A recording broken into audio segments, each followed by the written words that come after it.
We're currently 3 months into the year 2022, and we are now undergoing a great deal of shifts in this world, both in the physical realm as well as the spiritual.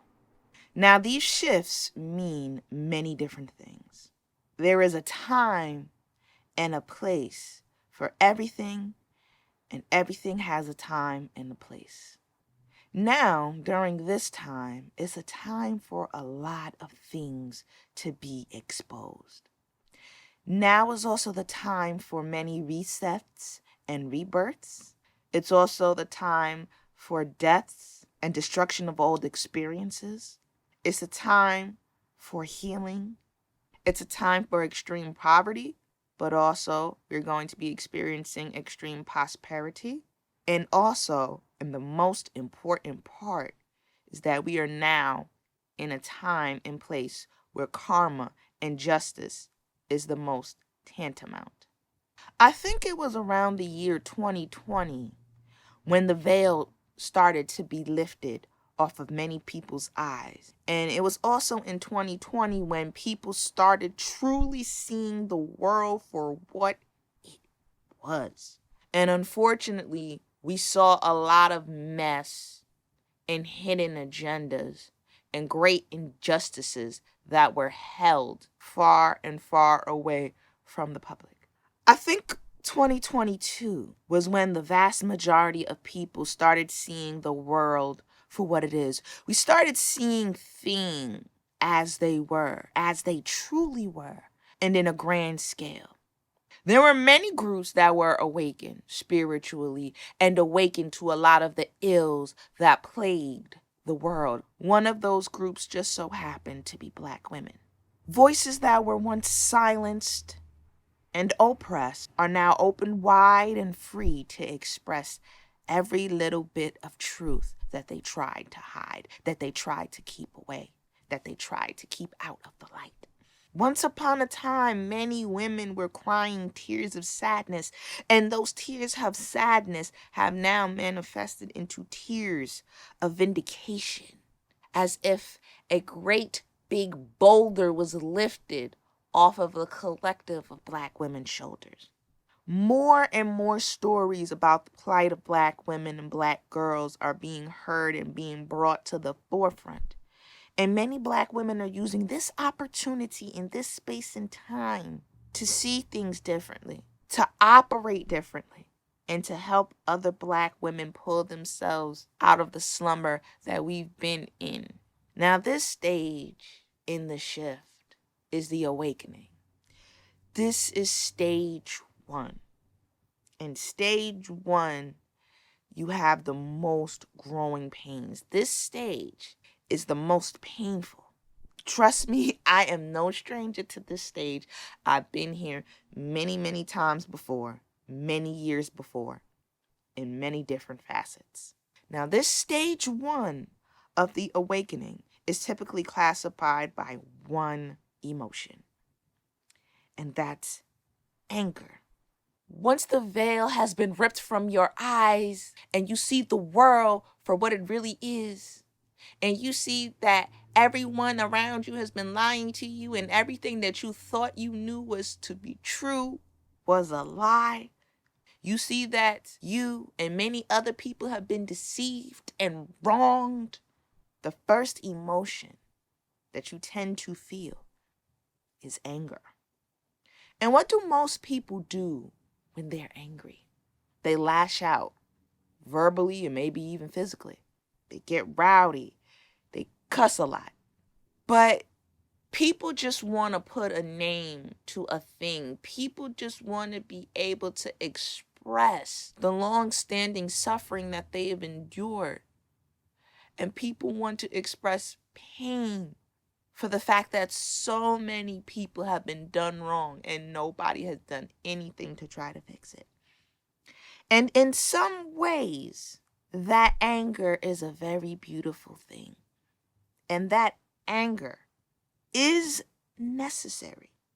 I don't want you to discount anger because we've been taught that anger is not good, anger is dangerous, it's a nasty emotion, so you should keep that over there. No. anger isn't necessarily evil. It is a necessity. It is an emotion. Being angry just lets people know that you are human, that you have feelings, and you can feel either when you've been wronged or other people have been wronged, and you want to be the one to try to right those wrongs. So anger in and of itself is not bad. However, the thing is, we need to be very careful on how we channel this anger and how this anger manifests. The fact that you are angry, there is nothing wrong with that. But it's how we display our anger and how we channel that anger that can be used for either good or bad. It is how we channel that anger that can be destructive. And this is where we ladies, we have to check ourselves. And this is the reason as to why I am making this video and I am creating this channel. Because what I'm now seeing is a plethora of new BWE, divestment, level up channels to help Black women awaken. And that is a beautiful and it's an amazing thing, and I'm here for it. I understand the anger. I understand the pain. I understand the hurt that a lot of us have been holding on to for so long due to our own traumas. Trust me, I am no different than you. I went through it my whole life. So if anybody can understand that pain of being angry because you felt like you were done wrong, that nobody cared to listen to you, that you were the only one that cared about fairness, that you were the only one that cared about justice, feeling like the world is against you, and then reacting off of that, if anybody can understand that pain and what it feels like, it is me. Trust me. You are carrying on. I am carrying on. We are carrying on the collective cries and the collective pain of Black girls and Black women that have been ignored. Our traumas that have been ignored. All of the things that we have been conditioned to put up with for the sake of the community. And we've just been told and conditioned and browbeat to endure, to withstand, to tolerate BS with no reciprocity and no protection. We have been told that we should just be giving all of ourselves and extending ourselves to people who don't feel the need to give anything, and they feel entitled by our time, our presence, our company, and our labor, especially emotional and physical labor. That's a lot for one person, and 10 times out of 10, we didn't ask for that. That was placed upon us as young girls. We didn't ask for it, and nobody cares how we feel about it. So all of that, and especially given the situations of living in the Black community and keeping that bottled up, it's only right that one day you will explode. It's only right. There is only one place for that anger to go, and that is outward. So I get it. But like I said, living the vast majority of my life angry due to how the world and how my family and how society has treated me as a Black girl and as a Black woman, I know for a fact that if we are not careful on how we express our anger, how we transmute and manifest that anger, if we manifest it and transmute it into something negative and destructive instead of something positive for change. But like I said, I've been here before. So I know what can happen if you have anger that goes unchecked and unhealed and not being channeled the correct way. It has a lot of negative consequences, whether you feel righteous in your anger or not. The thing about anger is that anger has the potential to make great change or has the potential to be completely unruly and completely damaging. It has the power to manifest itself to be constructive or destructive. Either way, it's a choice. It's a choice to use your anger for good and create change and create provisions and to help others, or use your anger for evil and continue to destroy and inflict the same type of harm that was done on you. Either way you look at it, either way you flip the coin, it is a choice. So I need for you ladies to listen to me and listen to me very clearly. What choice are you going to make? What choice are you going to make? What I'm not going to do is I'm not going to shame women, particularly from operating out of a place of hurt. I'm going to extend empathy to you. As your sister, that's what you're going to get from me. You are going to give me the greatest amount of empathy out of everybody else. Because no empathy and no grace is given to us. The hurt part in me, or the once hurt part in me, sees the hurt part in you. And it's okay to operate out of that space for a little while. But what I'm seeing in a lot of these spaces is that people are operating out of that same spot for years with no growth. So then I have to ask this question. What is the purpose of all of this? Are we intent on healing, or are we intent on perpetuating anger? Is this a space where many people are intent on the healing aspect of this space? Or is this space for us to consistently beat dead horses and perpetuating anger? I think that's why I'm here. I think this is why I've chosen to enter this space, because I want to see something new. I know that everybody is not in the same space. Everybody is not in the same place. Some people are just now awakening to this ideology and concept, and others have been here for years. And for those who have been here for years, I think it's time to move past that hurt phase and on to a new level, and the level of healing. Like I said, the complaints are valid. The anger is very valid and necessary. But what I'm seeing a lot of is I'm seeing a lot of complaints. Everybody complains. But how many of you really want change? What's the end goal of all of this if it's not to heal from these ills and make better choices?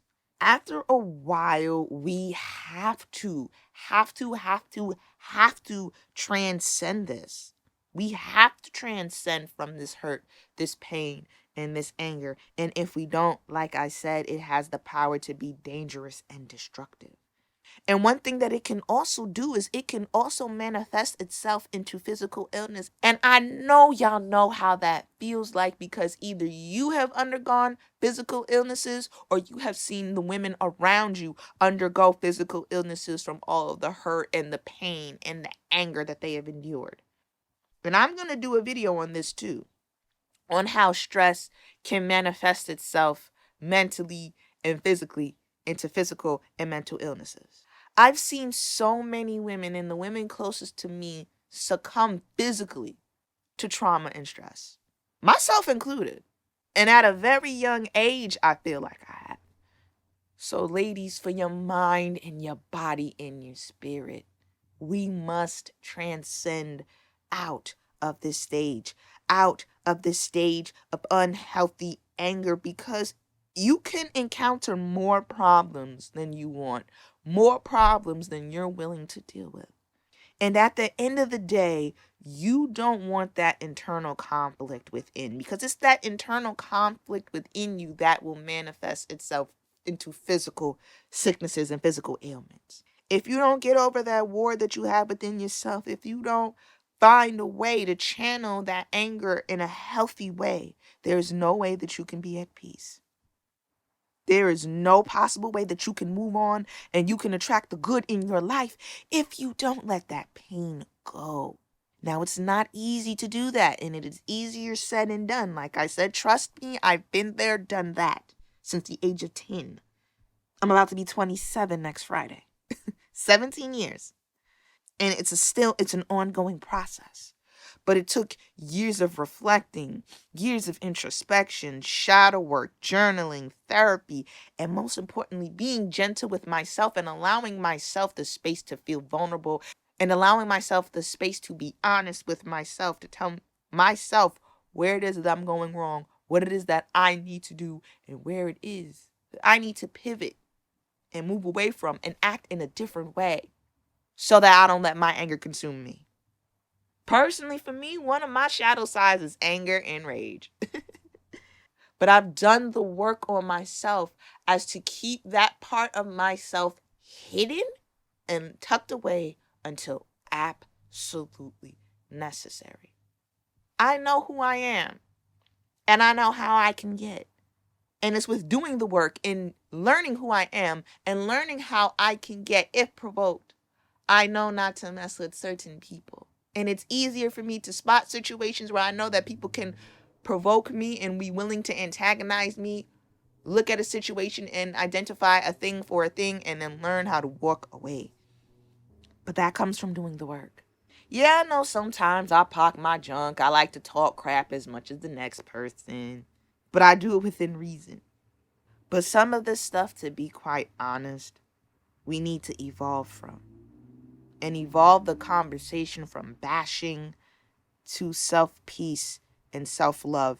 Like, if we say that we're really done with certain people in certain aspects of the community, we really need to be done with the behavior. Like, close the door, lock it, and don't open it again. You want to know how you're over something or you're over somebody? You're unfazed by their behavior and you are completely indifferent to their behavior. For me, for certain people, I don't even engage. I let their actions speak for themselves. I know based on their actions where they're headed and where they're going. So there's no need for me to even engage with them. The facts speak for themselves. The numbers speak for themselves. And if they want to go ahead and they want to continue that road of stupidity, I just said let the dead bury the dead. That's how you're over somebody. Like I said, it's not easy and it's going to take a while to get there. But you have to, ladies, be intent on doing the work. Now, the anger is not just with our male counterparts that I'm seeing. I'm seeing that a large part of our anger is anger with other women whom y'all refer to as mammies or pick-me's or male-identified women. Personally, I don't really like the term mammies due to historical reasons, so I'm probably just going to refer to these women as pick-me's or male-identified women. Again, the anger that you have towards these types of women is justified because these women cause harm to other black women and their own children, especially their daughters. And I'm probably going to do a video on this as well. But here's kind of where I have a problem. That we are quick to call different women out of their name. For a simple, it may not be a grave difference of opinion, but for a simple difference of opinion.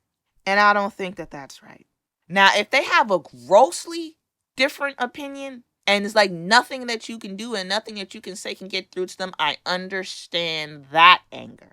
But still, I kind of personally feel that you can't claim that you are here for black women and that you're here for black women empowerment and you slam other women who haven't arrived at the same space and the same place as you. Because like I said earlier, we are not all at the same place and we don't get to the destination at the same time.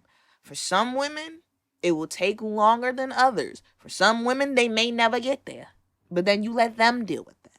I feel like the best course of action should be to distance yourself from these type of women, but give them grace if they so choose to wake up. And the reason why I say what I'm saying is because some women that are in this space right now were pick-me's and male-identified before they reformed to black women empowerment or being pro-black women and children. We can't say that people are not fair to black women. We cannot say that the community does not give black women grace if we are not willing to give other black women grace. To me, it don't make sense. And I want you to realize that just because you are here now doesn't mean that everyone else needs to be here now. You are running your own race at your own pace. And like I said, it's okay to feel how you feel. But I think that a lot of this vitriol has got to stop because it causes more harm than good. I don't think we really realize that a lot of these shaming tactics and gross shaming tactics, it's a part of the quote unquote Blackistan experience that a lot of us have brought forth with us to this space. And that mentality is actually very toxic. Yeah, and it really is indicative of Blackistan. And it's not healthy. And if we're trying to distance ourselves from that, we need to drop that mentality as well, particularly for other Black women. And the reason why I feel like that type of behavior needs to stop is because it's harmful and it doesn't facilitate a space for growth. Again, it's promoting the same Blackistan tactics by promoting groupthink. Now, we know the Black community loves to engage in groupthink for particular movements and particular ideologies, and it's toxic. Again, we are bringing that same toxic mentality with us, and it's not helping us get anywhere. It doesn't facilitate growth. It doesn't facilitate room for understanding. And I think that it's crazy because the vast majority of you ladies were once there. So if you were once in that mind space, you were once them, why not be willing to extend grace? Now, extending grace does not mean attach them people to you. Extending grace means allowing the person to realize the error of their ways, and if they so choose to, change. You allow space for them to come on. But we need to be truly willing to put out what it is that we as Black women wish to receive. Because to be quite honest, this petty tit for tat stuff, it doesn't achieve anything. It's low vibrational, and it really does not make you better than the people that you claim to hate or you claim to distance yourself from. It doesn't. I'm sorry. I gotta be the one to tell you. I gotta keep it real. Got to keep it real. It don't make you any better than the people that you're claiming to hate and you're trying to distance yourself away from. You want to know the ultimate form of peace? The ultimate form of peace, again, is indifference. The ultimate form of peace is removing your support from where it doesn't fit and where it doesn't serve you. Black women, we have a lot of power, both financially, spiritually, physically, mentally, emotionally. And we are movers and shakers, and that's just that on that. So what we as a collective need to start doing is we need to start investing in people, places, and things that invest in us, that we get an ROI. We really need to pull our collective support from people who will not be willing to pour into us. Now, unfortunately, that means that we're going to have to pull our support from the vast majority of people. But if that's what needs to be done, then so be it. Maybe we should start pouring into each other and helping each other. That's what we need to start doing. But that right there is power moves. Power moves also require you moving in silence. Don't tell everybody your business. Don't tell everybody what you are about. Because sometimes you opening your mouth prematurely and you telling people what you are about, number one, blocks your blessings. And number two, it allows people to see your hand before you play it. In transitioning and transcending and evolving, we have to learn how to play the game. And we have to learn how to play the game with strategy. And one of the best ways to play the game is to keep your mouth shut. Keep people guessing and wondering. Don't ever let people know what hand you got and what hand you playing with. You need to shock them. You need to surprise them. Period. Period. Move in silence. And when I say move in silence, I don't mean move in silence out loud, because some of y'all do have a tendency to move in silence out loud. But if you're going to move in silence in legitimate silence. Also, what we need to stop doing, ladies, if we want to transcend and we want to evolve and we want to heal, is to stop giving certain people passes. Like I said, when it comes to investment, one major thing for us that is an investment is our energy. Our energy is currency, ladies. And in knowing that and understanding that your energy is currency, you need to be wise where you spend it, where you allocate it, who you give it to. Because some people, unfortunately, thrive and make money off of our energy. And some people are not deserving of our energy. like on a serious note. So that means that you are not obligated to stay in situations that don't serve you. You are not obligated to help people that will not help you. You are not obligated to feed people who won't feed you. You are not obligated to pour into people who will not pour back into you. And too many of us have been pouring from an empty cup. Like the cup is bone barren dry. We have to stop overexerting ourselves and stop feeling guilty for not overexerting ourselves. That's a form of conditioning that we have to break and we have to unlearn. And if we can control our energy, control where our energy goes, that right there, ladies, is true freedom.